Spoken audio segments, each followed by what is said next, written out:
Değerli izləyicilər, videonu bəyənib kanala abunə olun ki, hər kəs son xəbərlərdən anında məlumatlansın. 12 il əvvəl Sabirabadda kanalda batan maşından 9 yaşlı qızı xilas edən Dəyanət Maqsudoğlu Şəxəliyev vəfat edib. Xəbər verilir ki, rayonun Kürkədi kənd sakini olan 33 yaşlı Dəyanət Bakıda dünyasını dəyişib.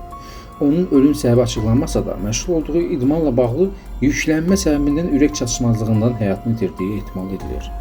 Qeyd edək ki, 5 dekabr 2014-cü ildə Sabirabad şəhər 4 saylı orta məktəbin müəllimi Əhliman Hüseynov Vaz 2107 markalı avtomobili ilə səhər saatlarında məktəbə gedərkən Sabirabad rayonunun Cavad kəndi ərazisində Kür çayı üzərindəki körpüdən çaya düşüb.